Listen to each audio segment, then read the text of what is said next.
Bonsoir à tous et bienvenue en direct sur KTV. Nous sommes le mardi 29 octobre et à la une de ce journal, direction le poumon économique de Lille. Le 22 octobre dernier, la Cour administrative d'appel de Paris a décidé d'annuler l'arrêté du 2 septembre 2016 fixant les tarifs d'utilisation des outillages portuaires publics. Selon le président de l'Union maritime de Mayotte, Norbert Martinez, cette ordonnance de justice valide le caractère abusif de ces tarifs au port de Longoni. Elle permet ainsi aux usagers qui s'estiment floués de réclamer réparation devant la justice. Ce matin, Idanel a accepté de répondre à ses détracteurs et de se projeter sur le futur de l'infrastructure portuaire. Au montage, Leslie Villenet. Nouvel épisode au port de Longoni. Contesté depuis des années par l'Union maritime de Mayotte, les tarifs de l'outillage public viennent d'être annulés par la justice. Selon certains, Idanel va devoir rembourser des millions d'euros aux usagers du port qui saisiraient la justice en s'appuyant sur cette ordonnance. Une fake news selon la présidente de MCG qui répond à ses détracteurs. C'est ce que les gens rencontrent, c'est vraiment des fake news. C'est pas vrai, c'est faux. C'est complètement faux. Les histoires concernant l'ordonnance sur laquelle la petite mafia est en train de faire des fake news, ça concerne un complément sur les tarifs de grue. Et les tarifs de grue concernent que Maniport. Maniport est le seul... c'est mon fils. Oui. C'est le seul qui loue le grue chez MCG. Donc ces tarifs-là ont augmenté, mais c'est votre fils qui paye. Mais vers les clients, rien n'a changé. Rien n'a changé par rapport à l'extérieur. Moi, je peux citer, c'est Sodifram, Somaco qui ne veut pas payer. Tout le monde autre paye. Du petit, du grand, du moyen, tous payent. Leur compte, c'est à jour.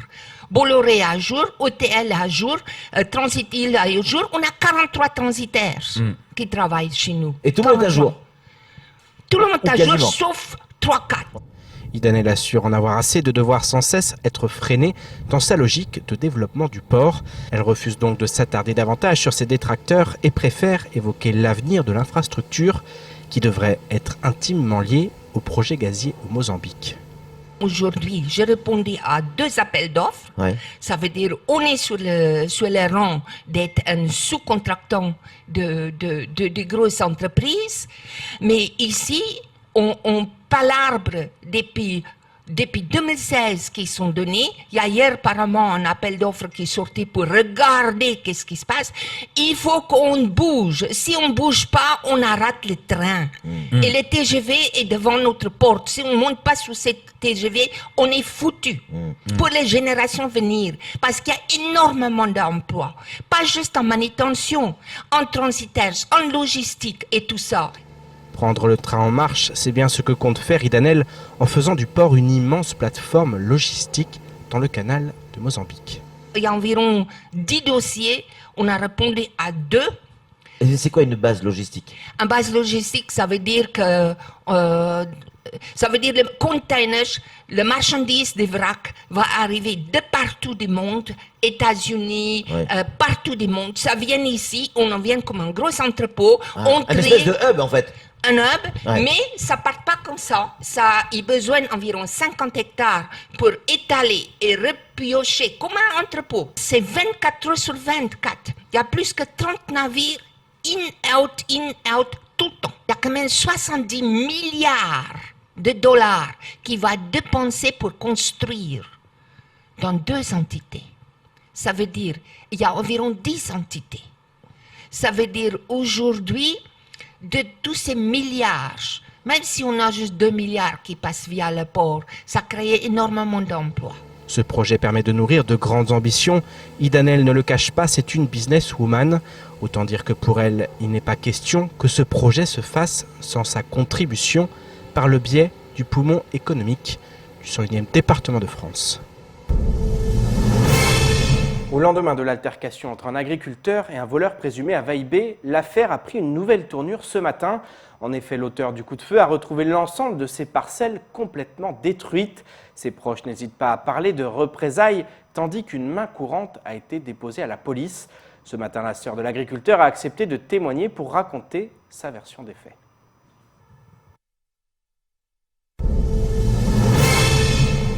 On l'espère. Oui. On l'espère vraiment.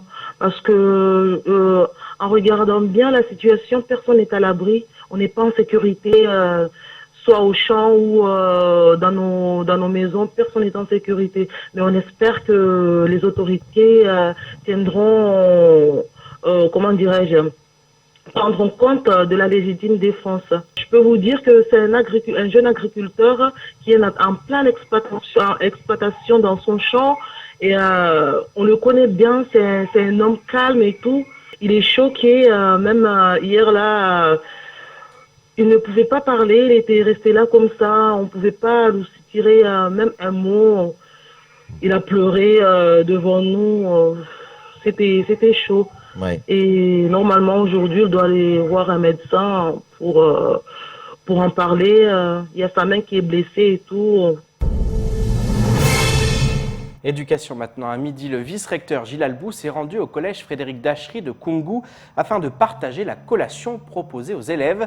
L'occasion de se rendre compte des encas servis aux enfants, de discuter des problèmes liés à ce type de nutrition et de revenir sur les futures cuisines centrales annoncées par Emmanuel Macron lors de sa visite.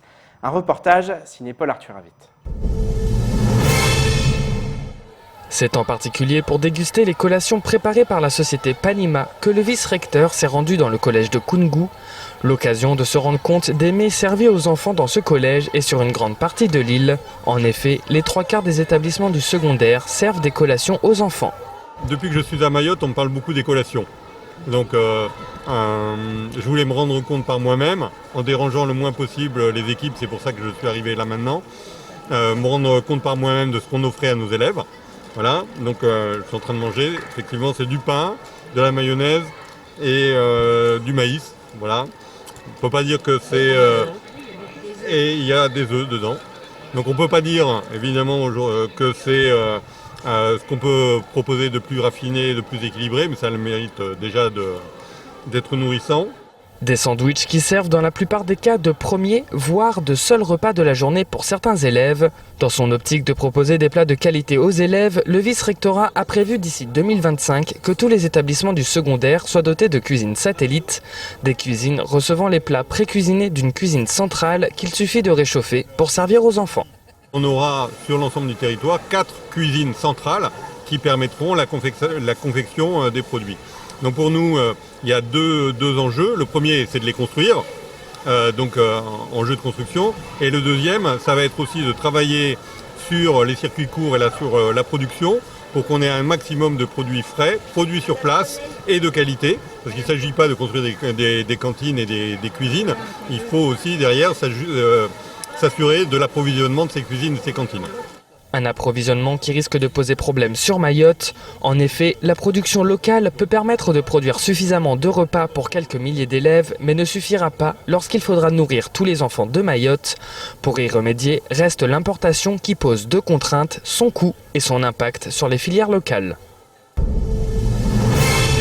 Politique dans votre 19h. Comme chaque soir depuis quelques semaines, nous évoquons les élections municipales.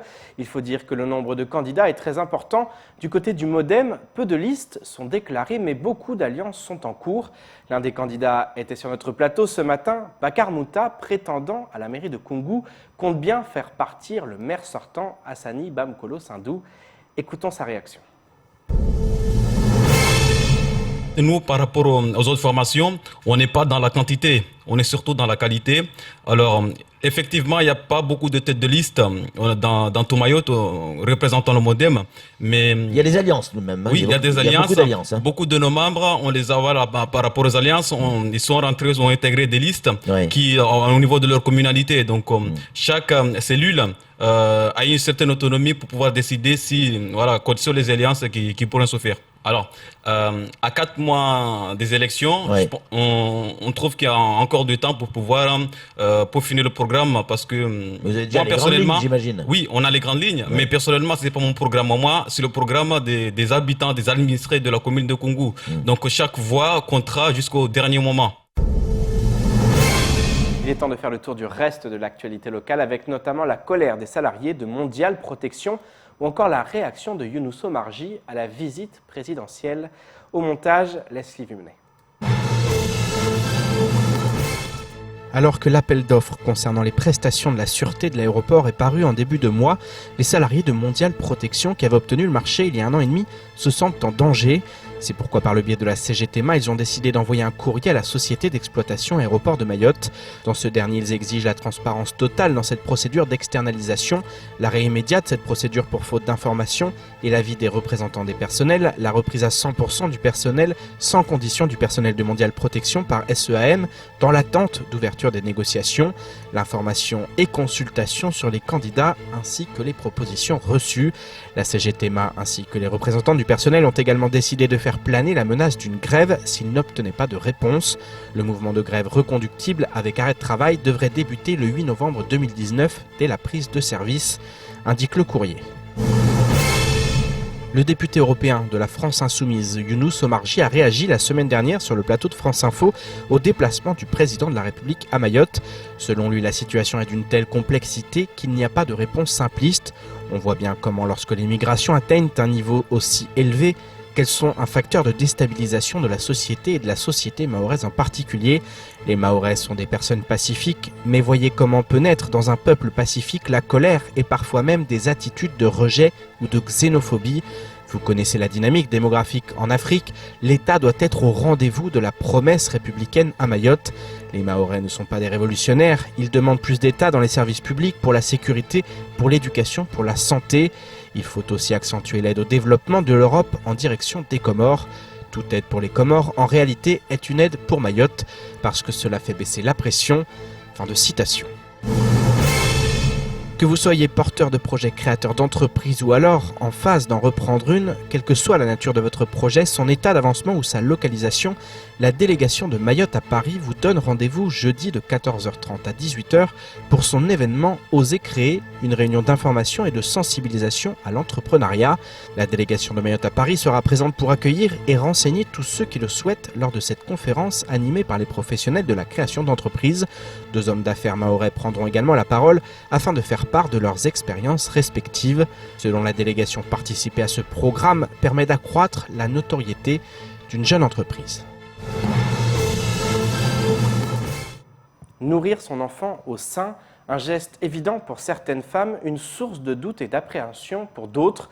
Pour apporter des réponses aux parents en difficulté, le réseau REPEMA fait ce mois-ci appel à 2 sages-femmes formatrices Connaître. Elles interviendront auprès de publics variés, allant des sages-femmes aux infirmiers, en passant par les AS et AP. Alors comment cette formation s'organise-t-elle? Que révèle-t-elle des bienfaits de l'allaitement maternel? Un sujet signé Marion Tellier. L'allaitement maternel à Mayotte représente l'option choisie par plus de 90% des femmes. C'est 30% de plus qu'en métropole. Si l'OMS recommande un allaitement maternel exclusif durant au moins les 6 premiers mois de l'enfant, la moyenne du département s'étend quant à elle jusqu'au 16e mois. Mayotte se positionne donc en bon élève sur l'échelle nationale. Toutefois, des difficultés subsistent. Un des problèmes qu'on a identifié, c'est qu'il y avait beaucoup d'allaitements mixtes et du coup des lactations maternelle pas bien installée et derrière des problèmes éventuellement de diarrhée si le biberon n'est pas bien reconstitué, de malnutrition si elle n'a pas suffisamment d'argent pour acheter du lait en poudre. Privilégier l'allaitement au biberon plutôt qu'au sein, un phénomène que les femmes expliquent notamment par un manque d'aisance au moment de donner le sein, par des douleurs ou encore par l'apparition de doutes sur la mise en route de l'allaitement. Des difficultés qui bien souvent peuvent être solutionnées à condition qu'un accompagnement professionnel et adapté les y aide. C'est là l'objet de la formation dispensée par 2 sages-femmes en ce moment à Cavani. Sollicitées par le REPEMA, elles animeront 3 sessions de 3 jours auprès de sages-femmes, d'infirmiers et d'infirmières en néonatalité ou encore d'AS et d'AP. Le thème principal, c'est l'allaitement maternel. Donc c'est comment accompagner les parents pour favoriser l'allaitement maternel. Alors, à la fois les accompagner en anténatal, donc les informer correctement, ça va être une partie du rôle de la PMI et des sages-femmes en consultation, les informer durant le séjour sur la mise en place de l'allaitement, que ce soit en néonat ou en maternité. Une information qu'il est nécessaire de transmettre aux parents puisqu'en effet, les bienfaits de l'allaitement ne manquent pas. Il n'y a pas de coût. Le lait maternel, quand il sort, il est stérile. Il n'y a pas besoin de matériel en fait pour le stériliser. Donc il y a un coût qui est moindre. Il y a des avantages au niveau de des anticorps, passage des anticorps maternels. Donc une protection et en fait une diminution du taux d'allergie. Aussi, il y a des avantages puisque en fait, comme le lait maternel est stérile, on a en fait une protection au niveau gastro-intestinal, donc on aura une diminution en fait de certaines pathologies infectieuses. C'est également sur le long terme que ces nombreux avantages viennent à être constatés. À partir de 4 mois d'allaitement maternel, on a aussi en fait un taux d'allergie qui va en fait diminuer. Et en fait, à plus long terme, quand l'enfant est adolescent, chez les femmes, il y a eu des études qui ont été faites. Chez les femmes qui en fait ont allaité leur enfant, au niveau de l'adolescence, on avait un taux de cholestérol une cholestérolémie qui était plus basse. On avait en fait un facteur d'obésité qui était diminué et au niveau du diabète aussi, il y avait une protection en fait au niveau du diabète chez l'adolescent. Pour continuer à communiquer sur la question et surtout à former des professionnels capables de jouer le rôle d'informateurs et d'accompagnateurs auprès des parents, d'autres formations seront cette année dispensées. La suivante débutera dès la semaine prochaine avec l'instance régionale d'éducation et de promotion à la santé. C'est ainsi que s'achève ce journal. Merci de nous rester fidèles sur KTV. Pour ma part, je vous donne rendez-vous demain dès 19h pour décortiquer, comme chaque soir, l'actualité locale. Excellente soirée sur Quasi.